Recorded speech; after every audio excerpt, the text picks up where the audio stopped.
Vamos lá! O capítulo começa com os soldados pedindo ajuda, deixando Panepane e Zavi incrédulo das ideias. Eles se perguntam entre si se ajuda no idioma dos soldados do outro mundo significa viemos ajudar. Mas observamos que esses soldados estão tão na merda quanto os magos e os cavaleiros da dimensão que vimos durante todo o capítulo 1. A soldado loirinha, no final do capítulo passado, diz que finalmente eles haviam conseguido fundir os dois mundos e que os magos e os cavaleiros do outro mundo finalmente vão lhe ajudar, deixando Panepane e Zavi catactônicos. Hollow então pensa que isso é loucura. Os dois mundos estão vivendo um inferno mesmo com suprimentos tão diferentes. A soldado loirinha se apresenta como Carla e ela é a líder do esquadrão anti-maquinário.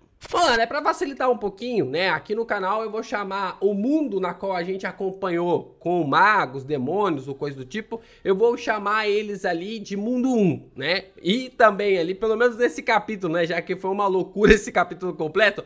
E aí, né, sobre os soldados, o que também a gente poder observar, vai ser chamado de mundo 2, tá bom? Pra facilitar um pouquinho a minha narração, porque senão se eu ficar falando soldados, falar cavaleiros, falar mago, vai ficar uma confusão total. Então pra facilitar um pouquinho aqui a minha narração, vamos ficar com soldados ali como mundo 2, cavaleiros e magos no mundo 1, e depois a gente vai separando pra poder entender um pouco mais desse contexto. Carla então percebe que são magos e heróis que estão na sua frente, então conclui que a abertura para um novo mundo havia dado certo, mas Zavi diz que foram eles que abriram um portal e Carla discorda. Então, os dois chegam à conclusão que ambos buscaram ajuda um do outro ao mesmo tempo, enquanto vemos os mundos quase como fundidos. Hollow começa a conversar com Carla e diz que é entendível que os humanos pensaram da mesma forma, tanto os humanos do mundo 1 quanto também do mundo 2. Quando se tem um inimigo na qual não se pode vencer,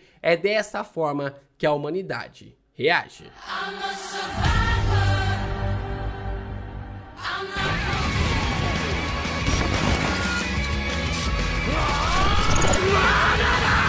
Yo, Geeks, aqui é o LP e vocês estão no canal do Geek Brasil. Fiquem ligados porque esse vídeo contém spoilers do capítulo 2 de Versus. Sim, pessoal, seguimos aqui para falar do capítulo 2 deste mangá, criado, roteirizado pelo One, né? A gente vai falar aqui sobre este capítulo, né? Que foi algo bem interessante de explodir cabeças. O verdadeiro multiverso da loucura está entre nós. E a gente vai falar sobre isso logo depois de você deixar o like. Se inscreve aqui no canal, ajuda a gente a bater nossa meta de 100 mil inscritos. E compartilha esse vídeo lá no Instagram, lá nos seus stories. Me marca lá, @LPGeekBrasil, que eu vou estar retweetando, interagindo com vocês lá no Instagram também. Então me segue por lá, me marca, posta uma hashtag, posta aí uma selfie, marca um print para poder divulgar ainda mais o canal do Geek Brasil. Carla continua a conversa descrevendo seus inimigos, chamando-os de robôs. Ela informa que ao usar inteligência artificial no aprimoramento deles,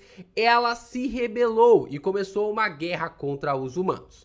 Vira uma discussão maluca do Zavi com a Carla sobre quem são os mais fortes, os demônios ou os robôs. E até mesmo o Panepane pergunta se a magia deles, se referindo às armas, não podem dar conta disso. Mas Carla responde que não. E é nesse momento que um alarme soa pela cidade, avisando que os robôs haviam chegado.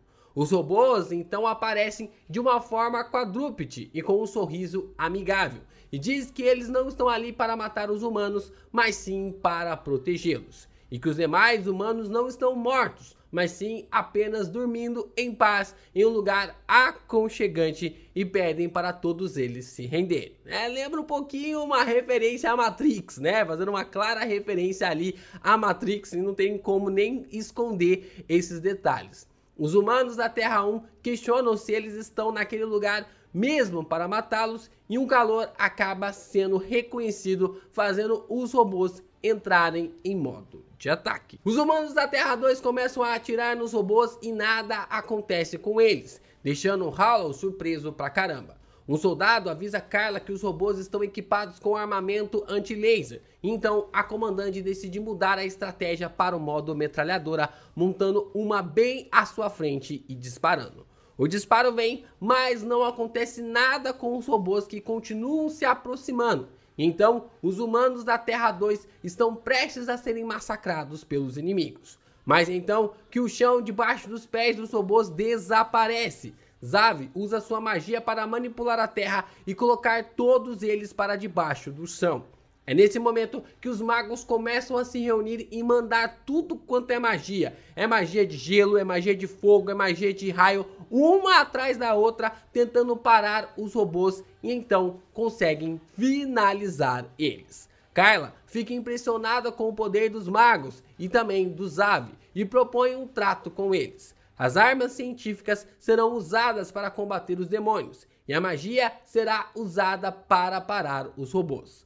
Hollow começa a admirar seu irmão como uma figura muito inspiradora, mas não dá muito tempo porque Panepane começa a sentir o cheiro de vários demônios alados, chegando e carregando consigo mesmo vários demônios terrestres. Só que não são só os demônios que retornaram, mas também os robôs começaram a restabelecer o sistema que havia sido danificado pela magia dos magos. E assim eles começam a ficar cercados. Não tem como mais fugir, não tem como mais sair dali. Começa o ataque dos magos tentando parar os robôs e os soldados tentando parar os demônios. Mas o que eles iriam experimentar era um caos no meio daquele campo de batalha. É interessante ver como o One conseguiu fazer do seu protagonista alguém completamente imponente nessa batalha, né? Que por mais que os soldados estejam ali interagindo contra os demônios e os magos interagindo contra os robôs, não tem nada que o Hollow possa fazer, né? Que o protagonista consegue realmente interagir. Então, ele naquela sensação, naqueles pensamentos, observando o seu irmão, o seu grande amigo agindo e também os soldados de outra terra, da Terra 2, começando a mexer ali contra os demônios, ele fica completamente imponente. Ele não consegue fazer nada perante o campo de batalha. E isso para um soldado, isso para uma pessoa é algo completamente maluco, né? Você ficar numa situação na qual você não consegue sair disso, né? Tentar evoluir, tentar se desenvolver e fazer com que toda essa continuação de lutas, continuação de batalhas seja algo que você não pode fazer nada, né? Então meio que tipo assim, mexe com a cabeça do Hollow, mas ele ainda permanece no lugar, tentando encontrar a melhor estratégia, tentando encontrar a melhor situação para sair disso. Magias e disparos de armas de fogo acontecem para tudo quanto é lado, enquanto demônios e mais robôs cercam eles. Mas os magos começam a falhar. Hollow pensa em fazer alguma coisa, mas Xavi não deixa, dizendo que vão precisar dele se algo acontecer mais tarde. Carla pede para seus soldados se agruparem, mas eles continuam avançando enquanto uma sombra maligna rodeia eles. Vemos os magos botando pressão nos robôs até que vemos uma mensagem dizendo que a adaptação estava completa. Os robôs estavam agora assumindo a forma bípede, dizendo que o novo sistema de ataque foi salvo e que o sistema de defesa foi aperfeiçoado. Um dos robôs começa a emular um sistema parecido com a magia que os humanos da Terra 1 conseguem usar, botando agora pressão nos magos. Se antes eles tinham ali a capacidade de botar pressão nos robôs, os magos da Terra 1, agora quem estava pressionado era os magos da Terra 1 em relação a essa adaptação dos robôs.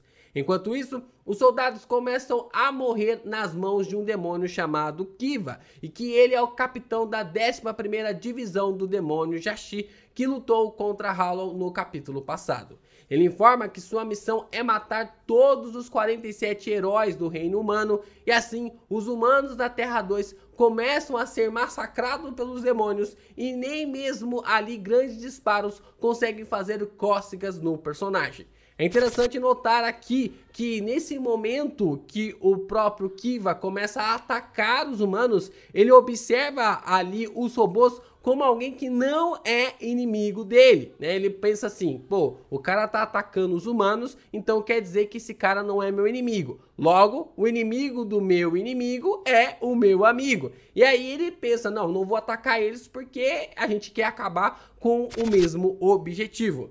Tanto os humanos da Terra 1 quanto os da Terra 2 começam a entender que não podem vencer os robôs e nem os demônios. Harlow começa a pensar que a junção das forças de dois planetas que estão destinados à destruição é algo completamente inútil. Os humanos da Terra 2 ainda tentam lutar, mas tudo é em vão.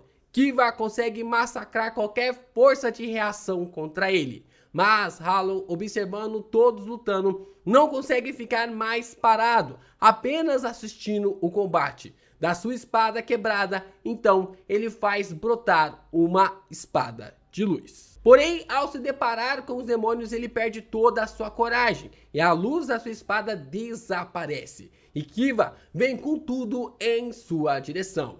Ele informa que conseguiu os pedaços da espada ali do Prota ao continuar procurando por ele, enquanto vem ali para um ataque massacrante. Mas o Prota então pega a espada e arremessa ela para longe, para o outro lado da onde Kiva estava vindo, deixando o demônio completamente confuso. A espada tinha um endereço. O endereço era a cabeça do robô que estava lutando contra Zavi e os demais magos. Assim, enquanto Harlow faz isso, o robô dispara contra ele, que consegue desviar. O Prota consegue sair do caminho, fazendo com que os pequenos mísseis acertassem Kiva em cheio. O demônio, sem pensar duas vezes, atravessa o peito do robô com o seu braço, perguntando se ele deve colocar os robôs como seus adversários a partir de agora. E também fazendo o robô colocar Kiva como seu alvo principal, como seu grande alvo naquele momento. Zavi pega a espada de Harlow e pede para Fran fazer uma magia de levitação para eles irem embora. Kiva tenta fazer Harlow ficar, mas o robô dispara contra Harlow e ele consegue desviar, acertando o braço do demônio que havia se esticado para tentar capturar o Prota. E assim, libertando-os, deixando eles irem embora. Kiva, então, fica putaço e diz que vai exterminar os robôs da Terra. Enquanto o robô coloca todo o seu agrupamento em estado de emergência ao máximo. Então, uma guerra entre eles começa. Somos transportados para a base de segurança dos humanos e Harlow está conversando com Zavi sobre algo pior que eles se meteram. Se tudo já parecia complicado, se tudo já parecia difícil só de lidar ali com os demônios, agora junto com os robôs se torna quase impossível. E então que vem a grande bomba desse capítulo. Quando Harlow tentava entender como dois mundos poderiam coexistir, Zavi revela que não só um ou dois mundos estão coexistindo, mas que agora existem vários mundos existindo ao mesmo tempo. Vemos pessoas do nosso mundo, pessoas vestidas como heróis, pessoas vestidas de samurais, pessoas vestidas de homens da caverna, gente de todo tipo reunidas ali no castelo. O mais interessante é que quando eu tava escrevendo a pauta aqui para esse capítulo, né, eu vou lendo e escrevendo ao mesmo tempo, né, antes de ver os próximos quadros, as próximas páginas, eu já tava escrevendo, nossa, como será que o One vai fazer com que os humanos consigam dominar a tecnologia que nem eles mesmos entendam, ou até mesmo ali a magia que os demônios são mais fortes que os humanos, né? E aí eu tava pensando como que o One iria fazer isso, né, e como seria interessante. E aí ele me mete essa. Ele me mete o multiverso da loucura, né? O verdadeiro multiverso da loucura.